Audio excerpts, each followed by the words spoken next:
Good afternoon all. I am B. Joseph Pritham of class 7 from Odisha Adarsa Vidyalaya Salapoda. In the science exhibition I made a project and the name of my project is Automatic Irrigation System using Soil Moisture Sensor. As nowadays water is becoming very precious due to scarcity in obtaining clean water for domestication irrigation purpose.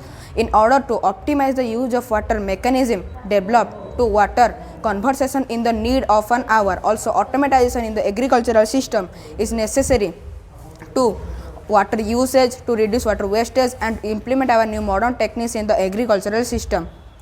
This soil moisture sensor is a novel device which senses the amount of moisture present in the soil, and with suitable mechanism it helps the water to be irrigated as depending upon the moisture present in the soil.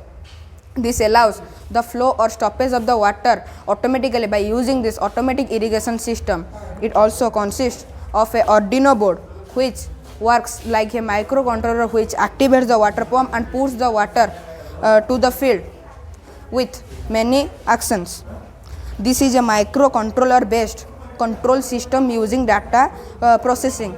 The major components of this project are a submersible motor, a switch, 9-volt battery, Arduino, a soil moisture sensor, a relay, filter and a GSM module.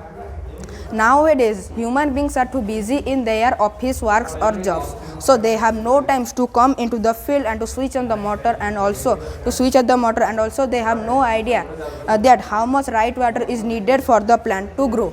And sometimes if they will not stop up the motor, the water became overflow and the plants may become dead. So in this system I made a project like this that without the human beings help this project will work.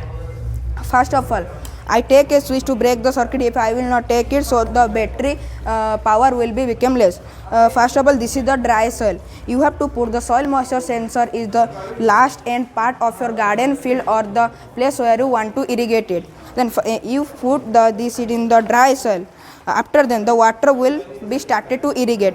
Then when the water will be started to irrigate, then the water will started to flow. Also then it will be become stop. After then this is all about my project, and this automatic irrigation system using soil moisture sensor has been used in many areas like Gujarat, Rajasthan, Tamil Nadu, Uttar Pradesh, and tested also. It works successfully. Thank you, sir.